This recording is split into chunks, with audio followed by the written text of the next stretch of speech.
dolalatin finnar. Ma'asyiral muslimin wal muslimat, sidang majelis kajian Zoom Masjid Al-Falah yang semoga Allah muliakan dunia dan akhirat. Alhamdulillah, kita bersyukur pada Allah Tabaraka wa Ta'ala, Allah Jalla wa Ala, dengan ridhonya, dengan izinnya kita bisa berjumpa kembali, ya, meramaikan kancah thalabul ilm melalui Masjid Al-Falah Babu Apus ini. Masya Allah, semoga Allah jaga tempat ini, ya Allah betul-betul muliakan untuk selalu bisa berkembang kebaikan darinya, insya Allah. Ya, usikum wa nafsi bitaqwallah. Semoga Allah selalu memberikan kesempatan buat kita semua untuk bisa saling memberikan wasiat. Karena din dan nasihat, karena agama merupakan sebuah nasihat. Saya Muhammad Subhan bin Umar Abu Bakar Bawasir mengucapkan buat jamaah Masjid Al-Falah ini, taqabbalallah minna wa minkum siyaman wa siyamakum wa kullu amin wa nahnu bi khair insyaallah. Masih dalam bulan Syawal, walaupun sudah mulai di ujung-ujung bulan Syawal nih. Ya, semoga Allah terima ibadah-ibadah kita selama bulan Ramadan, puasa kita, qiyamul lail kita, qiraah Quran kita, dan mudah-mudahan ini bisa menjadi parapin ke depan. Kita akan bersemangat di 11 bulan ke depan untuk bisa menghadapi ujian-ujian dalam kehidupan. New normal. New normal ini istilah yang viral di masyarakat tentang kembali normal gitu loh. Dengan normal yang baru, kondisi yang baru. Ya, kalau dikaitkan sama COVID-19, corona, kemudian jadi COVID, kita dalam pasca pandemi ini, harusnya sih kita sudah bisa new normal, karena sudah diberikan rumus oleh ahlul ilmi. Dari yang namanya prokes, ya. Ini prosedur kesehatan, mencuci tangan, menjaga jarak, menggunakan masker ketika kita bertemu dengan orang. Ya. Ini kan antisipasi. Turun lagi fatwa tentang kehalalan vaksin untuk penolak penyakit dan lain sebagainya. Harusnya itu semua dikembalikan pada tujuan awal dibuat agar semua kembali normal. Tapi kenyataannya lihat, ujian kecil berbentuk virus yang tak nampak oleh mata ini membuat manusia teruji, kelas imannya kelihatan. Banyak orang-orang yang lupa bahwa Nabi pernah mengatakan la adwa, tidak ada penyakit yang menular. Walaupun banyak yang tertular, tapi nggak semua orang ketularan, betul? Karena yang menularkan itu kan Allah. Akidah kita rusak diuji dengan virus yang kecil. Kita lupa Nabi pernah menginformasikan sejak 14 abad yang lalu mengatakan alaikum bihabbas sauda fa inna fiha shifa' min kulli da'in as-sam. Ya, konsumsi jintan hitam habatus sauda, obat semua penyakit kecuali maut.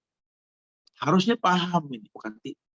Sehingga kita menjadi orang yang mengerti bahwa Nabi itu diutus rahmatan lil alamin. Bukan cuma menyampaikan syariat berbentuk ibadah saja, tapi cara hidup di atas dunia. Cuma ya karena memang berantakannya usul salasah kita, landasan-landasan pokok keagamaan kita yang rusak ini, membuat kita lupa. Ayat sering dibaca, walaqad kana lakum fi rasulillahi uswatun hasanah. Telah ada suri toladan yang terbaik kepada diri Rasulullah SAW. Harusnya merujuk. Jangan fitnah dunia ini membuat kita terlunta-lunta dalam muamalah. Nabi sudah kasih kabar tentang kondisi yang bakal terjadi, karena memang secara umum memang dunia ini fitnah. Wa mal hayatud dunya illa mata'ul ghurur. Kenikmatan yang menipu. Cara hidup orang di dunia ini membuat orang lain terkena dampaknya, baik maupun buruk. Akhirnya saling mewarnai, saling bertahan. Ketika Quran dan Sunnah tidak bisa menjadi rujukan, maka orang akan membuat rujukan-rujukan baru. Kalau Nabi memberikan rumus, maya'ish minkum ba'di, fasayara ikhtilafan katsira. Alaikum bisunnati wa sunnatil khulafa'ir rasyidin al-mahdiyyin, addu alaikum bin nawajis. Iyakum wa muhdatsatil umur fa inna kulla bid'atin dhalalah. Nabi sudah katakan yang hidup setelahku nanti akan melihat perbedaan yang banyak, dan sadaqa Rasulullah. Betul lah, beliau kan orang yang Allah betulkan. Cuma beliau juga nggak menakut-nakuti dalam informasinya. Karena memberikan solusi, mengatakan alaikum bisunnati, kembali ke sunnahku. Wa sunnatil khulafai al-mahdiyyin, kembali ke sunnahnya para sahabatku yang diridhoi. Addu alaikum bin nawajis, pegang hukum, Pak, menggigit dengan geraham. Jangan sampai lepas. Cuma kitanya nggak sampai ke sana pemahamannya. Bahkan nggak tanggung-tanggung. Kita hidup di zaman yang orang menyampaikan syariat dikatakan ekstrim. Nah, jadul, pola pikir ortodok, tidak modern, dan lain sebagainya. Dikecoh sama musuh-musuh Islam kita. Ya sampai kapan juga walaupun ditemukan vaksin atau mungkin obat dari penyakit yang sedang merebak di beberapa tempat di dunia ini, tetap nggak akan pernah bisa new normal kita kalau kayak begitu. Ya udahlah, yang kita akuin ada makhluk baru yang namanya corona dalam kehidupan kita. Sehingga dengan begini kita rajin cuci tangan, pakai masker dan lain-lain. Ya. Mudah-mudahan jadi baik ya nanti insya Allah. Tapi kalau kita orang Islam ini berhusnuzon, karena la yukallifullahu nafsa illa wus'ah. Allah nggak mungkin uji manusia di luar batas kemampuan. Kita berhusnuzon lah, nggak ada keburukan sama sekali. Nah, berkaitan dengan new normal yang kita bahas pada perjumpaan kali ini, Ana pengen menjelaskan tentang dampak-dampak kemuliaan Ramadan selesai Ramadan. Ya, karena kalau tidak ini, hati kita ini nggak ternutrisi. Ya, dampak positif pada Ramadan itu dari Ramadan buat kehidupan kita yang akan datang itu kan Allah jaga penyebab-penyebab kemaksiatan dalam diri kita. Kalau di bulan Ramadan kemarin dibahas tentang keutamaan Ramadan dan dampak Ramadan dalam kehidupan kita, sekarang kita bicara new normal di luar Ramadan. Masih adakah bekas Ramadan dalam bulan-bulan lain di kita di atasnya? Karena wallahi banyak orang yang lewat Ramadan lewat begitu saja. Nggak bisa menyimpulkan tentang kemuliaan Ramadan. Contoh yang paling gampang saja. Ramadan itu adalah bulan Al-Quran. Insya Allah kalau di bulan Ramadan orang itu dari 11 bulan sibuk. Satu bulannya, di bulan yang kedua salah satu bulannya itu, dan bulan Ramadan kita melakukan bacaan Quran karena punya waktu kosong. Dengan puasa orang langsung ingat Quran. Belum lagi informasi dari Ustadz tentang hadis dan riwayat yang menjelaskan tentang keutamaan baca Quran di bulan Ramadan. Akhirnya berdampaklah bahwa Quran itu hudan linnas wa bayyinati minal huda wal furqan.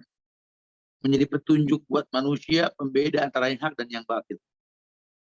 Bahkan Quran itu syifaun ma fis sudur, obat pada penyakit dalam hati kita. Maka Nabi mengatakan antaj'alal Qur'an rabi'a qalbi, ya Allah, jadikan Quran sebagai penyejuk hati. Masya Allah. Ya, lihat. Kita baca Quran, tenang diri kita tertunjuki. Belum lagi ihtisab. Pahala per huruf yang 10 itu loh. Alif lam mim bukan cuma 3 huruf. Itu cuma bacaan saja satu, tidak. Alif 10, lam 10, mim 10. Iya, intinya tertunjuki lah kita. Belum lagi ditambah afdhalus sholatul lail tulal qiyam.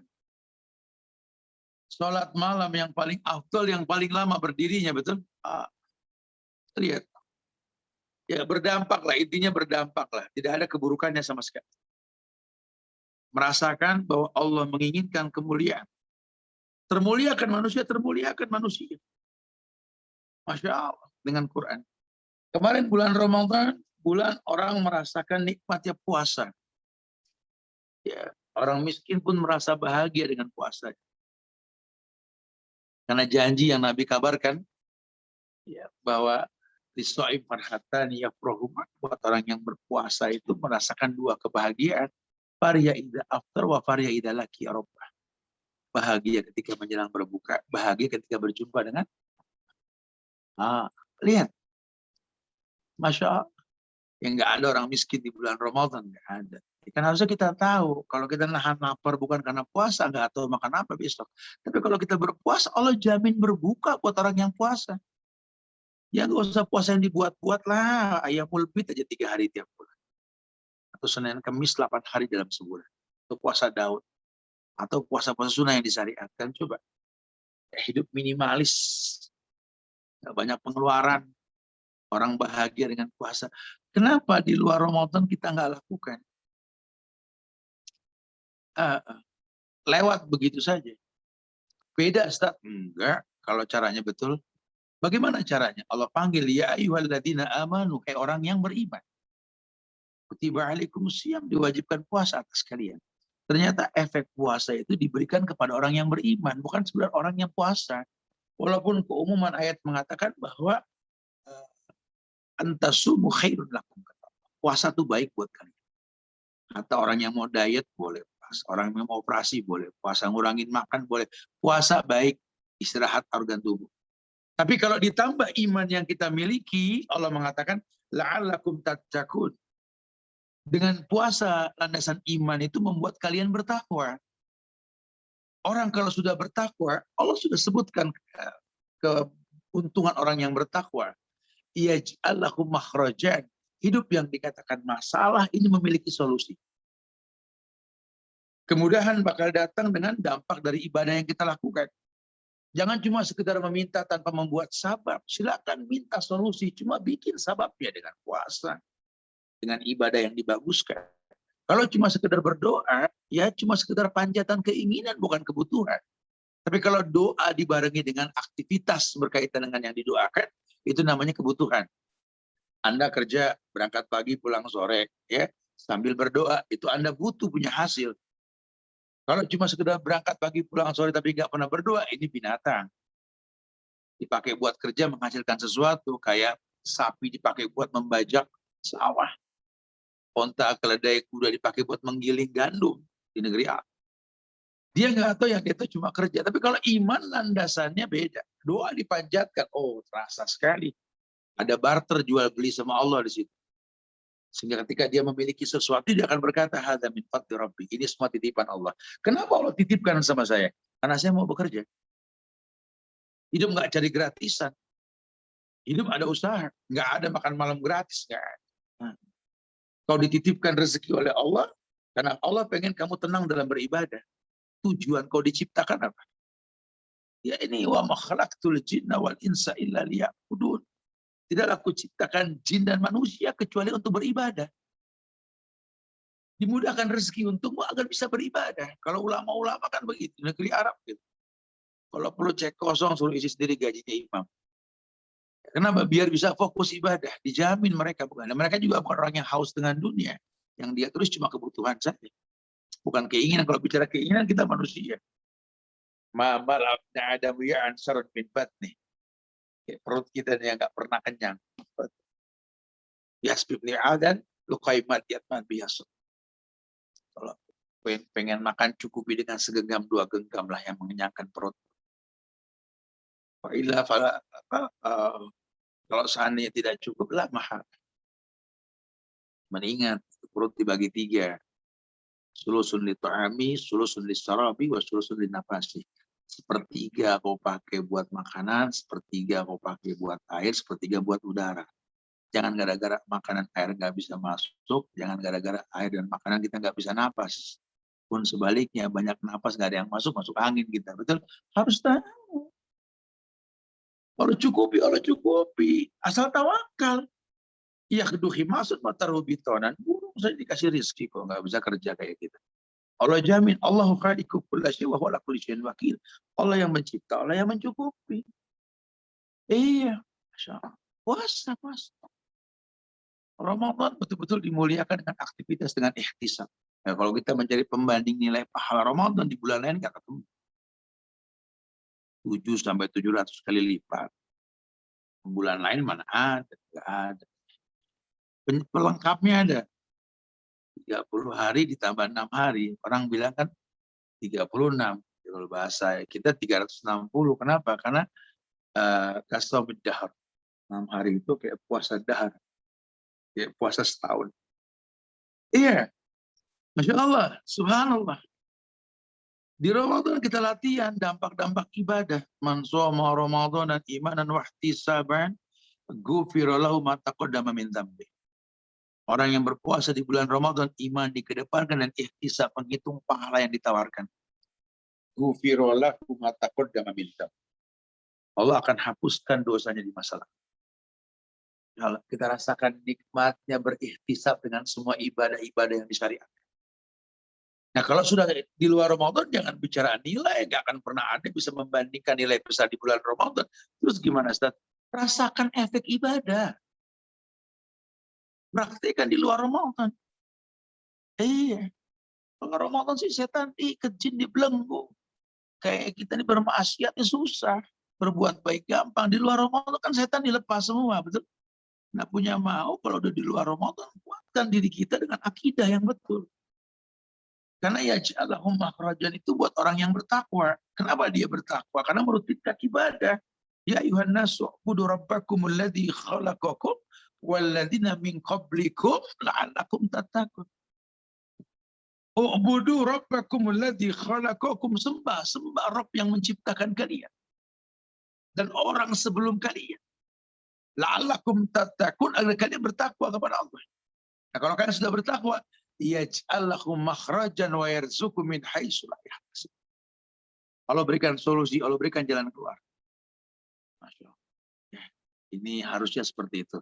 Nah, new normal di luar Ramadan ini, aktivitas kita sama saja dengan sebelum Ramadan atau sesudah Ramadan, harusnya sama. Cuma bedanya kita punya modal nih. Modal ketakwaan pada setiap ibadah yang kita lakukan. Dilalah bertemu masalah dalam kehidupan, kita tahu ada solusinya. Apa kita berhusnuzon? La yukallifullahu nafsan illa wus'aha. Allah nggak mungkin menguji manusia di luar batas kemampuan. Kayaknya hati kita mesti dihidupkan lagi, Ustaz. Iyalah. Dari kemarin Ustaz sempat ingatkan bahwa hati ini bisa terkena racun. Yang kalau sudah berubah warna dengan racun tersebut, Nabi sudah mengatakan segumpal darah yang dikatakan hati dalam badan seseorang, dalam dada seseorang, itu bisa mewarnai semua organ tubuhnya. Bahkan dalam sebuah riwayat dikatakan bahwa seluruh anggota badan berkata kepada hati setiap pagi, kami tergantung kamu, wahai hati. Kalau hatinya baik, semuanya baik. Racun hati ini, setan sering hembuskan. Inna syaitan yajri min ibni Adam majrad dam. Karena setan jalan di badan anak Adam ini melalui aliran darah. Bersumber pada hati. Kalau hatinya sudah rusak, la yastaqimu imanu abdin hatta yastaqimu qalbu. Tidak dikatakan lurus iman seorang hamba sampai lurus hatinya. Wala yastaqimu qalbu hatta yastaqimu lisan. Dan tidak lurus hati seseorang sampai lurus lisannya. Kita butuh aplikasi. Jangan cuma sekedar teori. Ente hafal Quran, hafal hadis, sering sholat, sering zikir, wirid, sering. Sama orang tua kasar ya. Yang lebih senior bagaimana sikap Anda? Sama yang lebih muda bagaimana? Sama yang seumuran bagaimana? Kelihatan dari itu. Ya. Bukan cuma mengaku hati ini bersih, buktikan dengan lisan. La yastaqimu imanu abdin hatta yastaqimu qalbu, wa la yastaqimu qalbu hatta yastaqimu lisanu. Lisannya bisa nampak, hati tidak bisa terlihat dalam dada kok. Ucapan. Ini kan corong hati. Hati tergantung yang dilihat, tergantung yang didengar. Kalau yang dilihat baik, didengar baik, hatinya baik, yang keluar baik. Ramadan, mata ini melihat yang baik, telinga mendengar yang baik, hatinya baik, yang keluar semua baik. Cari. Supaya di luar Ramadan kita bisa praktekkan lagi. Ya. Kalau Ramadan ditutup, pintu neraka dibuka, pintu surga, setan dikecin, dibelenggu.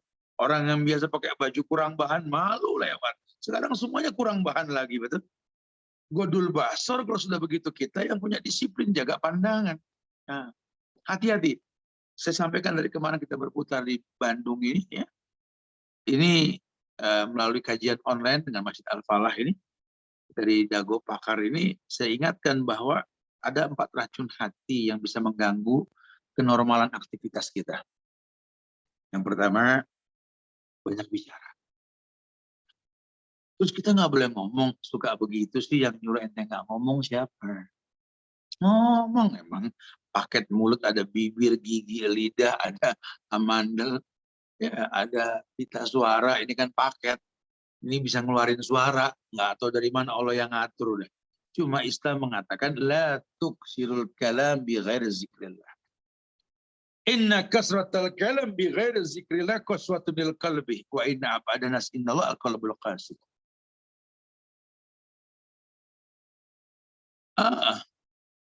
Jangan kalian banyak ngomong tanpa zikir. Orang yang ngomong mulut tanpa zikir, qaswatul lil qalbi, hatinya keras. Wa inna abadan nas innallaha al-qalbul qasih. Dan sejauh-jauh orang ya di sisi Allah nanti di akhirat itu yang hatinya paling keras. Terus gimana, Ustaz? Ya udah ngobrol, tapi endingnya zikir. Aduh, anda lagi pusing nih. Subhanallah. Anda pengen begini-begini, cuman gimana ya? Alhamdulillah sih dia datang ke zikir. Aduh, nggak tahu harus bagaimana. Cuma anda sih yakin ada Allah. Makanya Masya Allah. Silakan ngobrol, silakan bicara, tapi jangan sampai nggak melibatkan zikir. Karena man kasura kalamu kasura sakhatu. Orang yang banyak ngomong, banyak kepleset, banyak jatuhnya. Wa man kasura sakhatuhu kasura dzunubuhu. Barang siapa yang sering jatuh dalam ucapannya akan sering terkena dosa. Wa man kasura dzunubuhu, kalau orang yang sudah banyak dosa karena sering salah itu, kana finnar aula bihi, neraka tempat kembalinya mereka. Kebayang nggak jamaah? Oh, ya hati-hati ya. Silakan ngomong, tapi tolong dijaga. Karena Nabi pun mengatakan, aksaru ma yudkhilun nasanna al-ajwafan, al-famu wal faraj. Yang paling sering membuat orang ini terpeleset ke dalam dua lubang. Ya, ke dalam neraka melalui dua lubang. Al-famu wal faraj. Mulut, lubang mulut dan lubang kemaluan. Itu yang paling sering bikin orang tuh masuk neraka. Yang paling banyak menjerumuskan manusia ke neraka, al-jawfan. Dua lubang. Al-fa wal faraj. Lubang mulut dan lubang kemaluan. Nggak berasa. Beliau pun mengatakan, anna rajula la yatakallamu bil kalimah ma yatabayanu fiha yazillu biha fin nari ab'adu ma bainal masyriq wal maghrib. Bahwa sesungguhnya ada seseorang yang mengucapkan kalimat yang tidak jelas, tetapi karena dia membuat dia terjerembab ke dalam neraka. Lebih jauh dari timur dan barat. Kelihatannya nggak sengaja ngomong, cuma dampak buruk ya lihat. Makanya di Islam diajarkan al-ilmu qabla al-qaul wal amal. Berilmulah sebelum berkata dan beramal. Nah, karena kalau tidak, kamu bisa terpleset. Hati-hati di mulut. Kata Rasul, amsik alaika lisanak wal yasa'ka baituk wabki ala khati'at. Nah. Sahabat Nabi bertanya, Uqbah bin Amir mengatakan, ya Rasulullah, apakah keselamatan itu ya Rasulullah? Beliau mengatakan, amsik alaik lisanak. Pegang lidahmu. Wal yasa'ka baituk. Hendaklah rumahmu membuat kamu merasa lapang. Wabki ala khati'at. Tangisi dosamu di masa lalu. Iya. Amsik alaika lisanak. Keselamatan yang pertama, pegang lidahmu. Jaga lisanmu. Selamat insya Allah. Salamatul insan fi hifdzil lisan. Keselamatan seseorang itu ketika bisa menjaga mulutnya. Amsik alaika lisanak. Para penceramah, para dai juga. Wattaqi da'watal mazlum. Hati-hati dua orang yang terzolimi, mulut ente jaga. Jangan pukul rata orang sama dengan ente, jangan. Ya. Jaga lisan. Takutnya ada dua orang yang terzolimi, tersakiti, itu mustajab. Waliyasa'ka baituk, jangan suka komplain dengan keadaan rumah. Waliyasa'ka baituk, merasa cukup dengan rumah di mana kau tinggal. Jangan banyak mau hidup. Kalau kita cuma numpang lewat ke istirahat di bawah pohon yang rindang, kata Nabi. Dunia ini kayak pohon rindang tempat kita istirahat. Kita akan jalan lagi ke akhirat nanti. Udah yang ada ini syukurin. Udah. Jangan banyak renovasi tanpa kebutuhan. Ini rumah nggak perlu direnovasi, nggak ada kebutuhan juga, tinggal gonta-ganti aja, nggak ada manfaat. Yang ada pakai ke rumah orang dulu, tadi rumah pusaka orang tua kita dulu. Di situ kita dilahirkan, dibesarkan, di situ kita berkumpul ya. Karena mereka nggak ada otak dunia, akhirat otak kita dunia. Apa lupa umur renovasi, mulu pas jadi renovasi pas mati. Siapa yang bakal ngerasain coba? Boleh sakaba itu. Udah merasa cukup dengan rumah yang kau miliki. Dan yang terpenting apa? Wabki ala khati'atik. Tangisi kesalahanmu di masa lalu. Kalau 3 itu bisa kau lakukan, udah selamat insya Allah. Ayo, jaga lisan. Dijamin sama Rasul. Masya Allah. Kemudian yang kedua, hati-hati nih.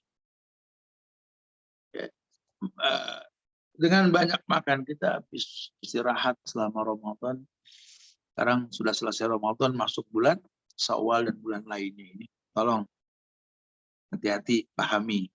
Ma malabna Adam wi'an saran min batnih. Tadi sudah saya sampaikan di awal. Biasa ada nuqaimat yatman bihasal. Fa in kana la mahala fasulusun lit-tu'ami wasulusun lis-syarab. Wasulusun lin-nafas. Silakan makan.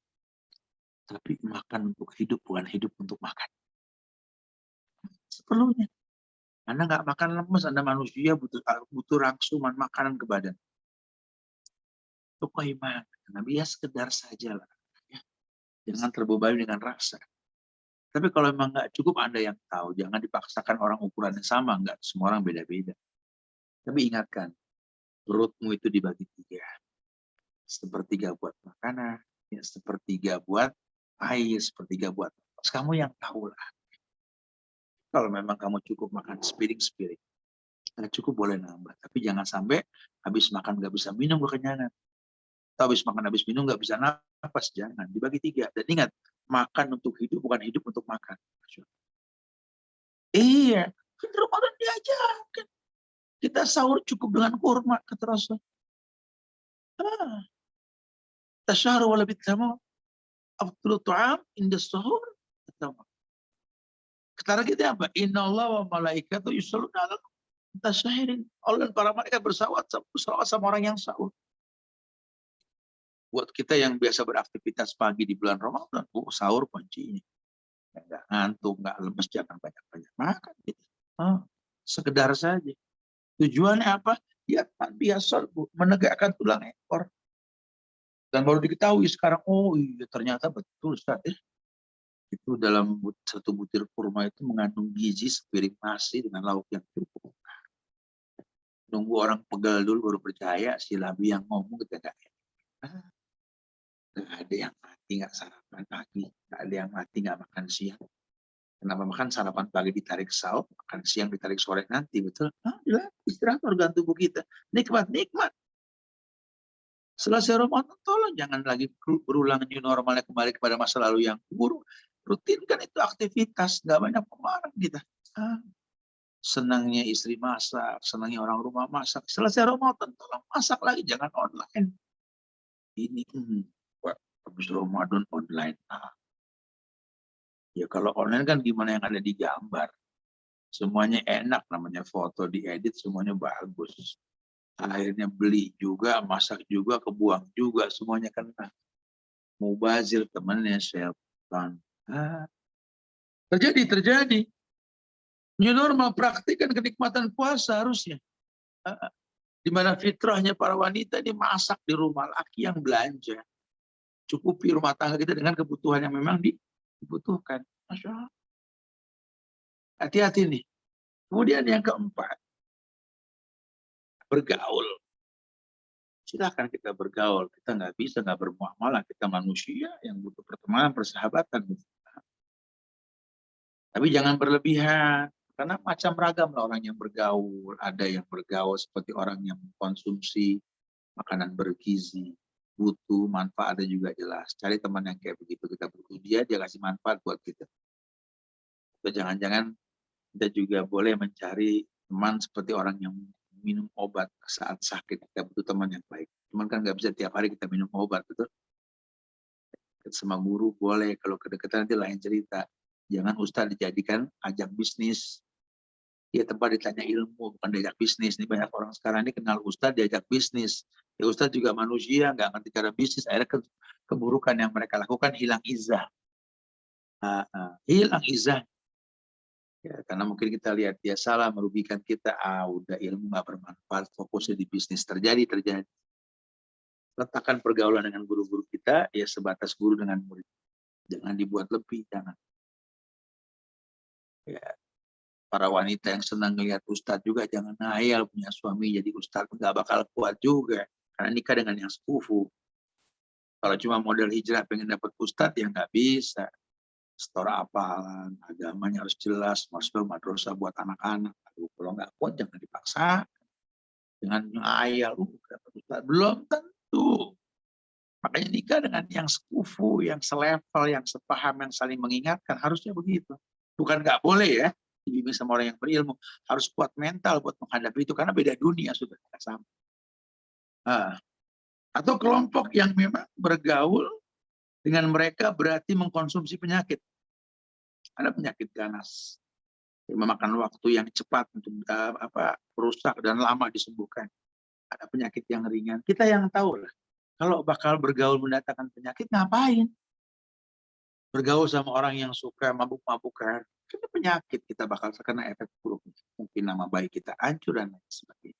Kalau kita datang buat mendakwahi lain cerita. Kalau buat nimbrung ngobrol jangan.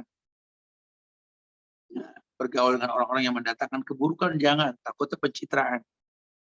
Akhirnya kita nggak kuat disamakan dengan mereka.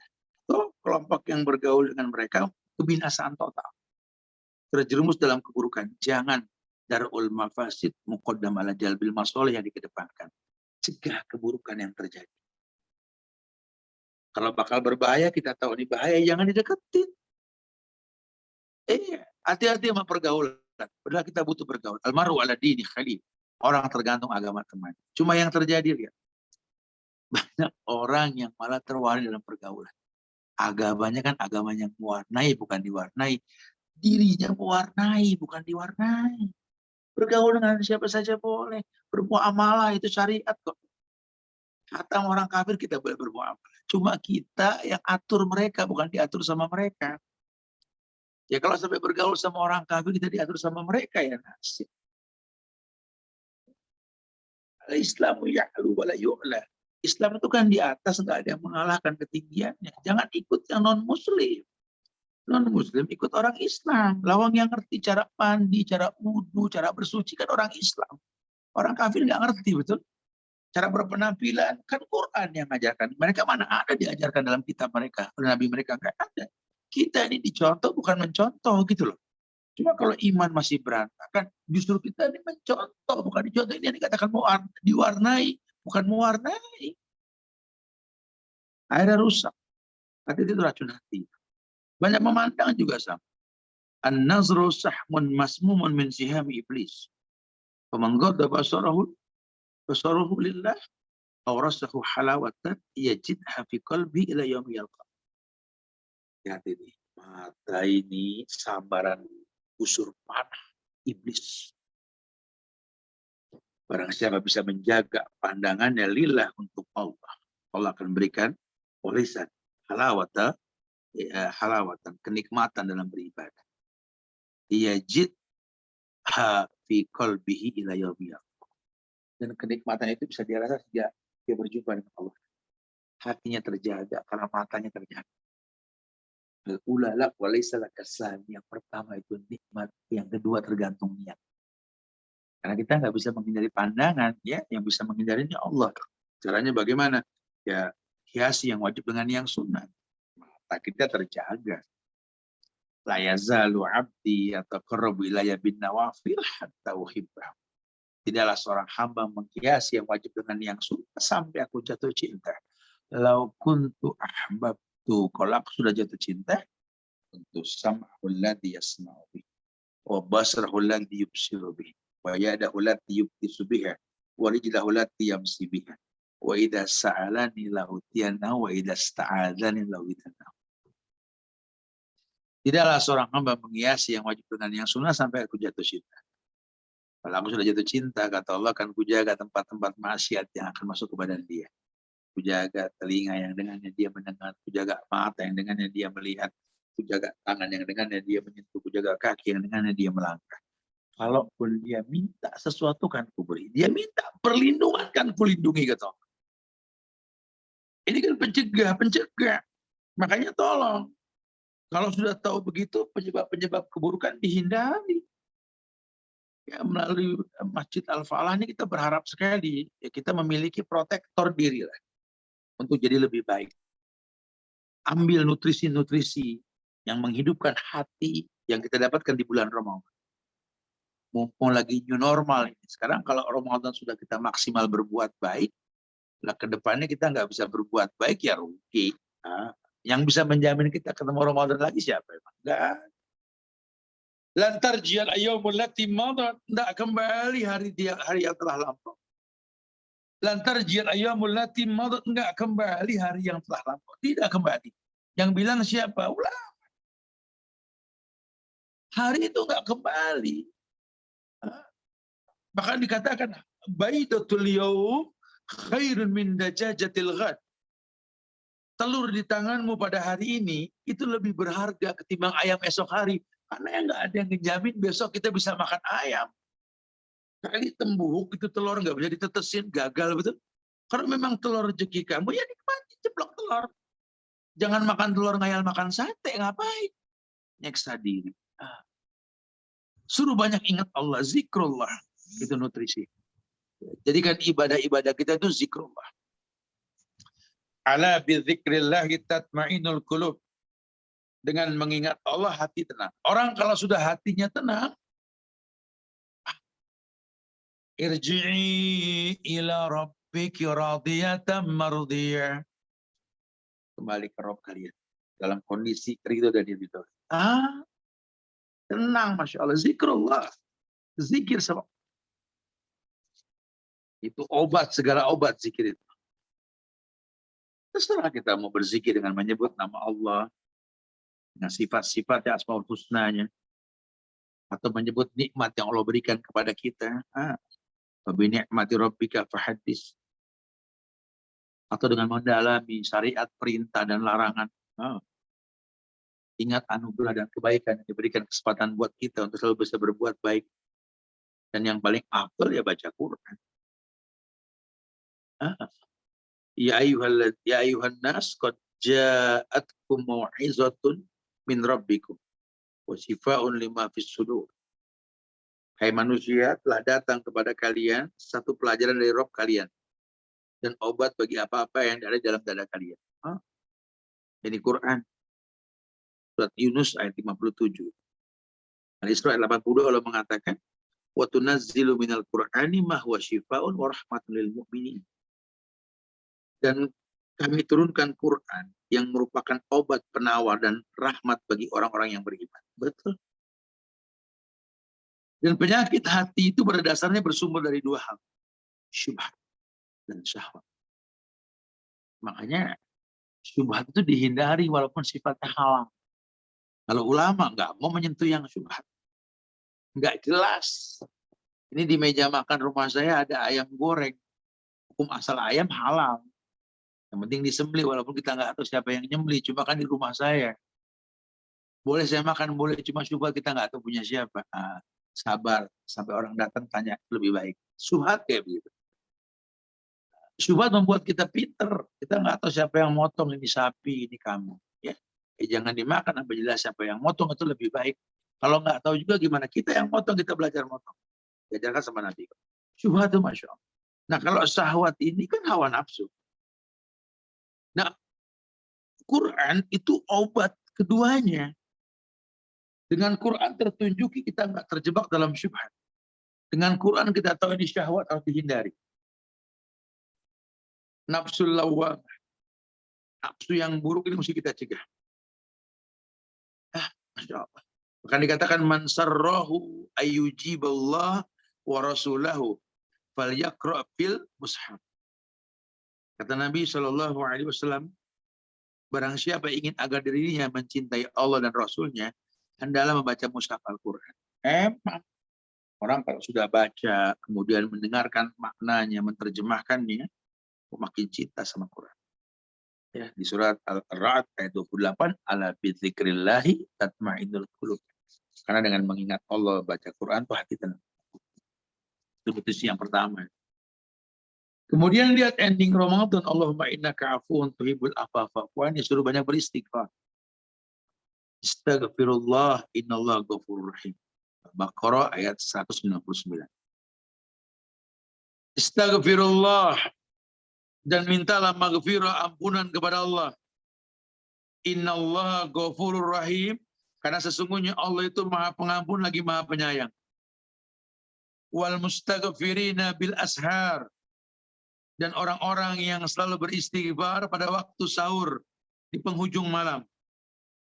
Wal mustaghfirina bil ashar, dan orang-orang yang selalu beristighfar pada waktu sahur di penghujung malam. Masya Allah. Wallahi inni la astaghfirullah wa atubu ilaih fil yaum aksar min 70 marrah. Dalam riwayat Imam Bukhari dikatakan bahwa Nabi bersabda, Abu Hurairah menyampaikan kepada umat, wallahi kata Nabi, demi Allah, inni la astaghfirullah wa atubu ilaih. Sesungguhnya aku selalu beristighfar kepada Allah dan bertobat kepadanya. Fil yaum, dalam satu hari, aksaru min 70 marrah. Minimal 70 kali kata Nabi. Nabi beristighfar, bertobat. Padahal maksum. Karena dia lihat dampak istighfar itu bukan cuma karena dosa yang dia lakukan. Karena istighfar mendatangkan kemudahan. Selama memang dia anak Adam pasti berbuat salah, walaupun dia seorang Nabi cuma dimaksumkan. Kullu bani Adam khata. Setiap anak Adam pasti punya salah. Banyak istighfar. Nutrisi lain apa? Doa. Suruh banyak berdoa kita. Al-Mu'min ayat 60 Allah mengatakan, ud'uni astajib lakum. Minta langsung kan ku jawab. Innal ladzina yastakbiruna an ibadati sayadkhuluna jahannama dakhirin. Bahwa sesungguhnya orang-orang yang sombong enggan beribadah kepadaku, enggan berdoa, akan masuk neraka jahanam dalam keadaan hina. Jangan sombong sampai nggak mau berdoa aja. Ente butuh Allah. Ente ngomong pengen orang senang, jangan jauh dari Allah. Ente dandan biar orang suka sama ente, dekat sama Allah. Jangan ngatur Tuhan dengan saya begini orang begitu, dengan saya begitu orang begini. Belum tentu. Minta tolong sama Allah. Karena Allah yang membolak-balikan hati manusia, betul? Jangan menurut kita, nih kayaknya itu kalau begini mas saya, kalau saya begini dia begitu, kalau saya begitu. Nggak usah begitu. Ya, biar Allah yang menggerakkan hati. Karena betul-betul memang Allah yang tahu yang terbaik buat kita. Imma syakuran, imma saburan. Dikasih gampang, alhamdulillah. Dikasih susah, Allahumma afrik alayya sabran. Ya Allah, mudahkan urusan kami. Betul. Jangan paksa Allah untuk paham diri kita, jangan. Tapi mintalah ke Allah. Maka Nabi mengatakan, man lam yas'alillah yaghdab lahu. Ini hadis Hasan At-Tirmizi riwayat. Man lam yas'alillah yaghdab lahu. Yaghdab alaih. Orang yang tidak pernah berdoa kepada Allah, Allah bakal murka sama dia. Man lam yas'alillah yaghdab alaih. Orang yang nggak pernah meminta, berdoa, dan jarang berdoa, Allah marah sama dia. Buat apa ada ayat Allahus Samad, lam yalid wa lam yulad. Allah tempat bergantung semua makhluk. Minta. Bahkan para sahabat radhiyallahu anhum sampai urusan tali sendal saja minta sama Allah. Tali kekang otaknya minta sama Allah. Ya, dia nggak minta sama manusia, dia minta sama Allah. Karena Allah as-Samad, Allah tempat bergantung. Ayo berdoa. Sudah berapa lama kita nggak berdoa? Pegal sama corona, kesal sama COVID-19. Berdoa agak minta diangkat di penyakit. Kalau lagi mau doang, ini penyakit. Allahumma inna na'udzubika minal baras wal junun wal juzam wa sayul asqam. Minta diangkat di penyakit. Kesal sama pemimpin, pejabat nggak jelas keagamaannya, Islam cuma melenceng. Doa udah berapa belum? Doain pemimpin kita. Jangan cuma dipegelin. Pegel sama Pak RT, Pak RW, lurah. Doain. Ini ngedoain, enggak cuma minta jadi baik. Ini ngerubahnya gimana? Orang baik dirubah dengan tangan, orang baik dirubah dengan lisan, orang baik didoakan supaya jadi baik. Pegel sama pejabat, ya doakan, ya Allah berikan hidayah. Ini kita nggak pernah doain, kita nggak pernah doain RT, RW, lurah, camat, bupati, wali kota, nggak pernah doain gubernur, apalagi doain presiden. Ada nggak hari ini yang doain Jokowi? Saya yakin nggak ada, cuma pengen minta jadi yang terbaik negeri ini, yang nggak bakal bisa. Sudah doakan semoga Allah kasih hidayah, istiqomah pada para pemimpin. Ya Allah berikan yang terbaik buat mereka. Yang terbaik adalah Allah yang tentukan. Masya Allah. Saling mendoakan sudah mulai hilang di antara kita. Kita ngayal baik tanpa cara. Ini kita butuh contoh para sahabat radhiyallahu anhum. Masya Allah. Subhanallah. Doa wal ibadah. Doa itu kan ibadah. Ya. Bahkan dikatakan wa qala rabbukum ud'uni astajib lakum innal ladzina yastakbiruna an ibadati sayadkhuluna jahannam. Jangan sombong apa enggak minta sama Allah. Orang yang sombong, orang yang bakal masuk neraka dalam keadaan hina. Minta yang terbaik sama Allah ya. Innallaha hayyun karim yastahi idza rafa'a ar-rajulu yadayhi ayarudduhuma sifran khalid. Sesungguhnya Allah ini maha malu. Yastahi idza rafa'a ar-rajulu yadayhi. Allah paling malu kalau orang angkat tangan berdoa. Ayaruddahuma sifran haitaini. Haibaini. Tangannya turun, kosong, nggak dijawab. Allah pasti malu. Pastikan ini satu bentuk kepastian bahwa yustajabu lil abdi, doa itu pasti dijawab. Kalau sampai nggak dijawab, penyebabnya ada. Ima Allah tunda, ima salah yang diminta. Kalau memang Allah jadikan yang lain yang bakal diberikan kepada dia. Karena mungkin yang dia minta keinginan bukan kebutuhan. Ulama bilang, Allah tidak memberikan yang kita inginkan, Allah mencukupi yang kita butuhkan. La ta'jaz bid-du'a fa innahu la yahlik ma'ad-du'a ahad. Jangan kalian lemah dalam berdoa. Karena orang yang lemah dalam berdoa itu enggak ada yang musnah karena doa. Tolong jangan lemah, yang semangat dan dikit. Ya.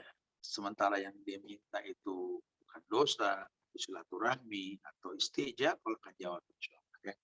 Mudah-mudahan apa yang kita dapatkan di bulan Ramadan itu bisa menjadi parapin penyemangat kita di normal ke depan insyaallah ya. Allah a'lam bishawab, semoga manfaat, tetap semangat hidupkan aura Ramadan di bulan-bulan ya. Tapi semoga manfaat, silakan ada mungkin yang mau ditanyakan. Akhirul da'wana alhamdulillahirabbil alamin. Nah, betul.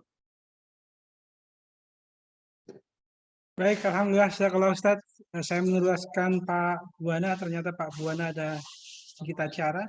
Ada pertanyaan yang masuk Ustadz. Ya. Assalamualaikum. Izin bertanya, di era new normal, kondisi semakin susah dan tidak menentu. Mencoba ke fokus memegang teguh iman ini, namun situasi bernegara dan berbangsa kita juga sedang diuji dengan fitnah-fitnah dan narasi-narasi yang membenturkan agama dengan pemerintahan. Mohon petunjuknya bagaimana sebaiknya Ustadz. Nasihat dari Sayyidina Ali, pemimpin tergantung rakyat. Jadi kalau rakyatnya pintar, yang diangkat orang pintar. Jadi kita jangan sibuk mengkritisi pemerintah. Yuk sibuk merapikan diri kita sebagai rakyat. Gak usah khawatir. Hukum sudah waku. Kalau makmumnya bagus, imamnya pasti bagus. Tapi kalau makmumnya rusak, yang diangkat orang yang mirip dengan mereka. Oleh karena itu, kalau kita bisa merubah pemerintahan dengan tangan dan kita punya power untuk merubahnya, rubah. Kalau kaltiful mudarat, jangan. Ajar dengan lisan. Kalau lisan pun nggak didengar, tolong jangan sampai nggak mendoakan mereka. Karena biar bagaimana yang merubah itu Allah, bukan kita.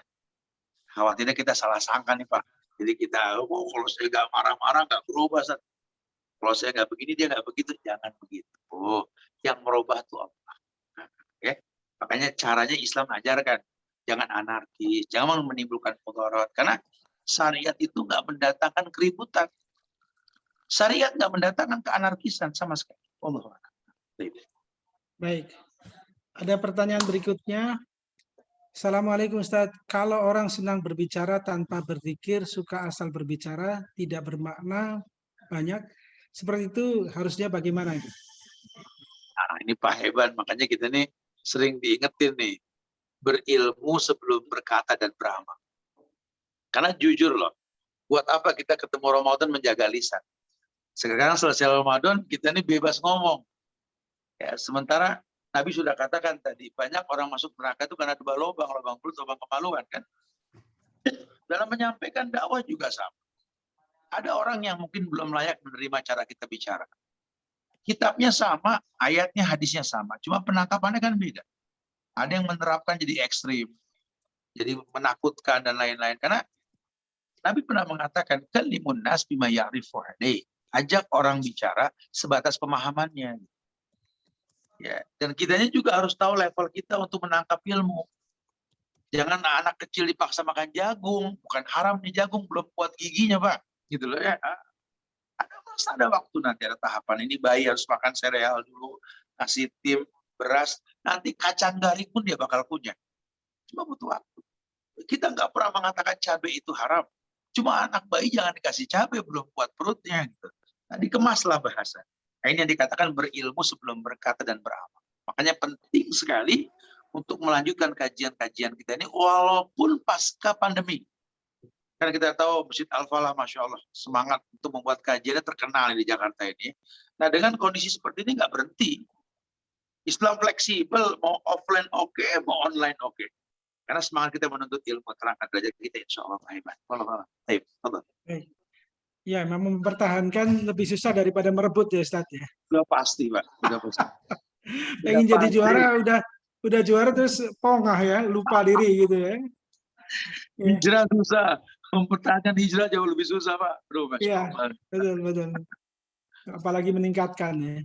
Baik, ini ada pertanyaan lagi Ustaz. Kiat-kiat menjaga semangat beribadah setelah Ramadan sehingga terhindar dari sifat malas dan futur dalam beramal baik. Jazakallah. Baik.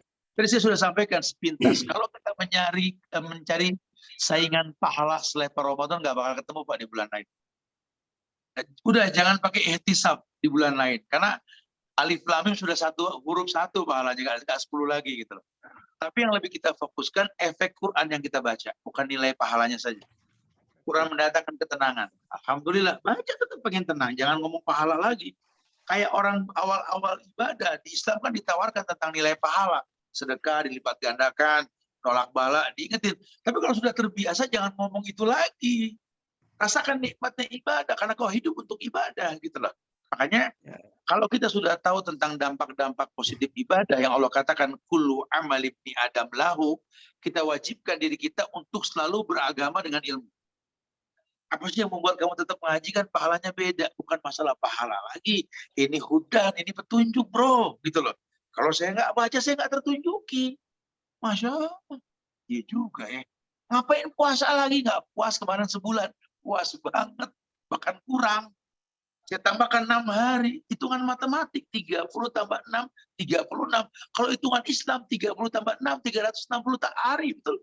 Masya Allah, nggak dia sia-siakan. Dia maksimalkan, dan ternyata solusi ekonomis dengan puasa setengah makan kita terhindar, nggak banyak pengeluaran kita, dan nggak ada orang sedih dengan berbuka. Lihat air putih aja bahagia kok. Ya. Kenapa kita menghadapi krisis ekonomi kita nggak puasa?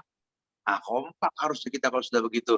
Yuk masjid buka takjil gratis dan kemis, ayo mulbit atau apa, orang terbiasa untuk itu semua insya Allah. Di Al-Falah kan sudah ada Pak kalau nggak salah Pak Iwan ya. Disiapkan ya, itu salah ada. Ya. Baik. Ya memang itu semangatnya memang kadang-kadang kurang, perlu dipompa. Kajian-kajian ini memang salah satu cara untuk memompa semangat itu ya Ustaz ya. Iya betul sekali Pak. Berkumpul dengan orang-orang soleh itu memang susah. Masya Allah, Masya Allah. Oh. Baik. Silakan, mungkin masih ada yang ingin bertanya, tolong di chat saja di kolom chat.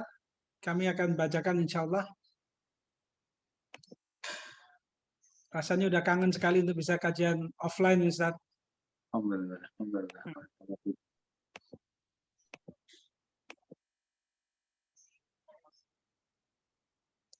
Baik, sambil menunggu pertanyaan yang masuk, mungkin Ustadz tambahkan lagi nih Ustadz, yang paling berat itu tadi yang saya sampaikan itu.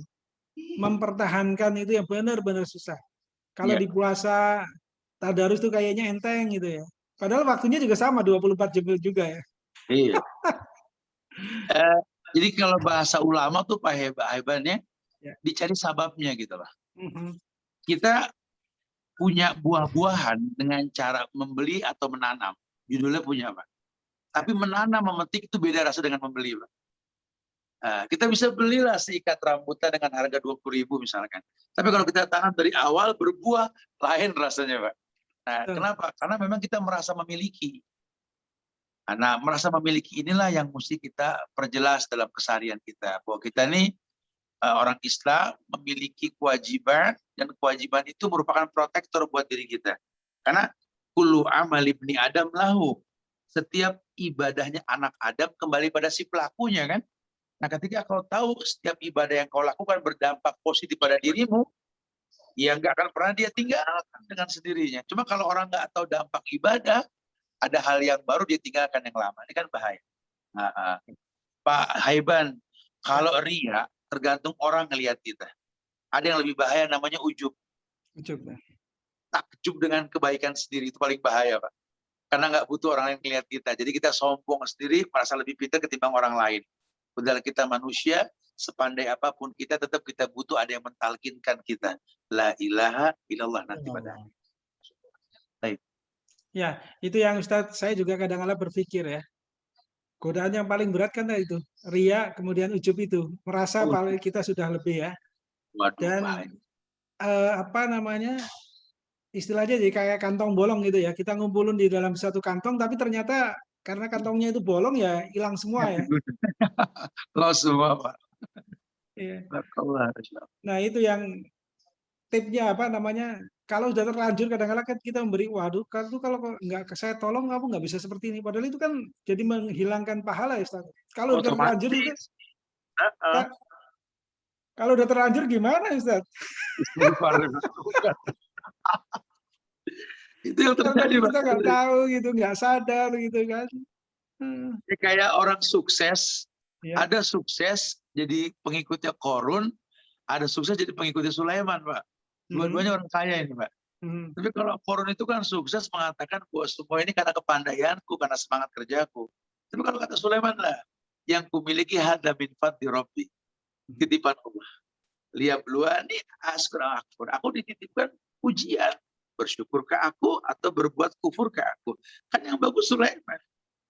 Ya, kalau Korun ini merasa dia pandai mengolah dunia, akhirnya dianggap karena aku pinter. Salah. Karena Allah titipkan sama kamu dan kamu gagal dalam ujian. Ujian miskin sukses kan dekat sama Ustadz. Ujian sukses jauh dari ulama. Rugi kita yang ada. Allah. Ya. Ini ada pertanyaan lagi Ustaz nih. Siap. Ada istilah marketing langit yang selalu digadang-gadangkan untuk mendatangkan rezeki. Bolehkah di-share apa saja yang dapat dilakukan marketing langit itu? Yang saya tahu adalah sholat duha 4 rakaat. Mungkin ada yang lain? Banyak ya sebenarnya. Secara umum sih Pak ya, enggak didetailkan begitu kecuali Nabi kabarkan sama kita duha ya, 2 rakaat sedekah badan, 4 rakaat menggampangkan rezeki, atau bangun tahajud kalau terus sepertiga malam, yang minta akan kujawab, yang minta perlindungan kulindungi, itu marketing langit semuanya. Tapi sebenarnya keumuman dalil mengatakan ya ja'alahu makhrajan, solusi didapatkan dengan membaguskan ketakwaan Pak. Umayyatakila ya ja'alahu makhrajan, itu lebih dari informasi langit sebenarnya. Karena semua ibadah kalau iman landasannya betul ikhlas karena Allah, nggak usah khawatir. Saya sampaikan ini sepintas, Pak. Kalau di negeri Arab ada yang bertanya kepada Syekh Sudais, berapa gaji imam senior di Masjidil Haram? Syekh Sudais tersenyum sambil mengatakan kelas. Dia tinggalkan, nggak dijawab. Kemudian orang Syekh Sudais ditanya, kejar, tolong informasikan kepada kami, raja itu menggaji berapa Syekh Sudais? Asal kau tahu, raja memberikan cek kosong setiap bulan untuk saya nulis sendiri. Kebayang tidak? Tapi sehnya nggak serakah, karena dia itu cuma yang dibutuhkan, sekedar makan buat anak, makan buat istri, itu saja. Kalau kita dikasih cek kosong, selesai Pak. Lawang kiai jadi biong Cina, aku bisa kan bahaya sekali dengan Pak Wan. Ya dibilang nauzubillah. Makanya itu yang mesti dipertahankan, Pak. Orang-orang yang tahu bahwa hidup ini cuma transit. Dia nggak berbuturnya karena dunia ini kan tempat penjaranya Adam, bukan surganya Adam, Pak. Barakallahu. Baik, mudah-mudahan kita bisa mencukupkan diri. Ustadz, baik, Amin. ini ada pertanyaan. Kalau mempertahankan kesabaran dalam menghadapi cobaan yang berat, ini resepnya apa nih Ustadz? Kenal Allah sih kuncinya, Pak ya. Karena Allah sudah bilang la yukallifullahu nafsan illa Inilah wus'aha. usaha. Allah nggak mungkin uji orang di luar batas kemampuan. Ketika kita merasa bahwa diri kita manusia, harusnya kita yakin Allah nggak mungkin menguji kita di luar batas kemampuan kita. Tapi yang terjadi, kita sering keluar dari fitrah kemanusiaan kita, Pak. Sehingga ujian ringan jadi terasa berat karena tinggal laku kita sendiri. Makanya yang paling baik dalam agama yang mulia ini, tadi sudah disampaikan ada beberapa hal yang akan membuat kamu selamat. Kata Nabi, amsik alaik lisana, waliyasaka baituk. Nah, yang pertama kata Nabi, tolong jaga lidah. Yang kedua, merasa puas dengan keadaan. Yang ketiga, wabki ala khotiatik, tangisi dosamu di masa lalu. Nah, kalau kita bisa pegang ini, selamat insya Allah. Ya, Allah muliakan kita insya Allah. Allah. Baik Ustadz. Ada pertanyaan lagi untuk tips menghindari ujub tadi karena Ustadz menyampaikan bahasa setelah ria itu kan ujub. Tipsnya untuk menghadapi ini. Pakai cara Ibrahim alaihissalam. Nggak tanggung-tanggung beliau yang bikin Ka'bah, Pak. Tukangnya beliau kenek itu anak Ismail, Pak. Tapi selesai Ka'bah berdiri, apa yang Ibrahim katakan? Rabbana taqabbal minna. Dia merendah, ya Allah, terimalah yang kulakukan itu. Padahal dia yang bikin Ka'bah, Pak. Itu kalau kita yang bikin, Pak, waduh, depan gang rumah kita ada bacaan gang yang bikin Ka'bah begitu kali, Pak, gitu. Kalau Ibrahim nggak sombong. Iya, dia bikin Ka'bah, dia bilang sambil menangis, Rabbana taqabbal minna, di makom Ibrahim itu. Makom Ibrahim itu kan tempat Ibrahim berdiri, memandang Ka'bah yang perlu jadi. Makom Ibrahim itu. Tempat Nabi Ibrahim berdiri. Wattakhidhu min maqami Ibrahim musholla. Kata Allah, jadikan sebagai tempat sholat Ibrahim merenung di situ. Apa yang direnungkan? Rabbana taqabbal minna, ya Allah, terimalah yang kulakukan. Seakan-akan takut nggak diterima. Padahal Ka'bah yang dibikin, Pak. Waduh, itu kalau yang bikin developer lokal, Pak, rame tulisannya, Pak. Makanya cara-cara ulama, cara-cara para nabi dan rasul itu kita contoh. Dan kita sudah dapat contoh yang terbaik pada diri Muhammad SAW. Dimaksumkan sama Allah, tetap minta ampun sama Allah. Merendahnya Muhammad SAW. Barakallah. Baik Ustadz, ini ada pertanyaan lagi. Mohon izin bertanya, kemarin anak qadarullah keguguran usia 2 bulan Ustadz. Mudah-mudahan Allah ganti yang lebih baik. Dan bagaimana untuk meningkatkan amalan yang sekiranya meningkatkan iman dan bagaimana menyikapi rasa syukur Ustadz? Lagi-lagi kenali Allah dengan benar. Ya. Makanya saran saya ini setiap orang Islam yang menyaksikan kegiatan ini, disiplinkan diri untuk menghafal nama-nama Allah. Udah terlalu lama kita mengaku hamba Allah ke Allah yang kita nggak kenal. Jangan jadi hamba Allah yang nggak mengenal Allah. Karena kita bakal cerita dengan nama-nama Allah, betul? Khawatirnya kita komplain karena kita nggak kenal Allah. Keguguran anak kita, sedih karena Allah nggak nurutin keinginan kita. Jangan. Ada hikmah di balik itu semua. Karena Allah nggak mungkin berbuat zolim. Nah, untuk tahu Allah nggak berbuat zolim, ya kita harus kenal Allah. Memahami rububiyahnya, uluhiyahnya, asma wa sifatnya. Jangan susah. Kayak pandemi COVID-19 ini. Orang yang imannya bagus tersenyum, Pak. Waduh, Masya Allah, ternyata hikmah di balik ini, kita jadi makin semangat, kangen ke masjid, kangen belajar. Masya Allah, jadi timbul. Oh, pola hidup bersih pun mulai diterapkan, gampang cuci tangan, gampang mandi, gampang ini. Kalau nggak ada pandemi, mungkin ada yang seminggu nggak mandi, enjoy. Gitu, hidupnya jorok dan lain sebagainya, dan lain. Kita yakin sekali banyak hikmah di balik ujian yang Allah ujikan. Maka Nabi mengatakan, Innallaha idza habba qauman ibtalahum. Allah kalau cinta dengan satu kaum, Allah uji. Dengan ujian kita berhusnuzon. Wallahu a'lam. Nah. Amin. Mudah-mudahan ujian kita diuji oleh Allah lolos ya, lulus dengan baik. Amin. Mudah-mudahan. Baik Ustaz. Semoga Ustaz dan panitia Al-Falah selalu diberikan berkah dan kesehatan oleh Allah. Amin. Izin bertanya, ketika saya mudah terjerumus maksiat di Syawal, apakah ini pertanda amal saya tidak diterima Ramadan kemarin? Jazakallah. Wah, ini nyindir nih. Wallahu a'lam bishawab. Saya nggak tahu nih. Tapi yang pasti hidup ini ujian. Jangan merasa kalau kita sudah hijrah, kita sudah taubat, kita maksum. Hati-hati, kita bukan nabi yang maksum. Kita orang yang mengulang kesalahan. Maka dalam bahasa Quran, wa'ad bisai'atal hasanat tampuha. Barengi keburukan dengan kebaikan. Cepat-cepat istighfar. Fafiru ilallah wa'anim bila rabbikum wa aslimu lahu. Kembali kepada Rabb kalian dan mohon ampunlah. Makanya zikir pagi petangnya jangan tinggal. Istighfar minimal 70-100 kali. Berlindung kepada Allah, berzikir. Nah ini kan antisipasi semua protektor diri. Kalau kita merasa habis Ramadan kita maksum, nggak bikin dosa lagi, salah. Kita bukan nabi. Ini battle kita masih 11 bulan ke depan nih urusannya nih. Ya. Peluru kita cuma sebulan kemarin Ramadan. Saya sampaikan tadi, jangan ngayal dapat pahala selain Ramadan, nggak ketemu kecuali Ramadan. Ini sekarang peluru kita ini buat ngadepin musuh 11 bulan ini.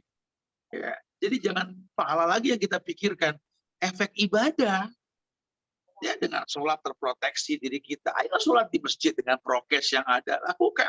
Laki-laki tetap soleh, jangan soleha. Mentang-mentang pandemi di rumah. Gimana? Soleha istri kita.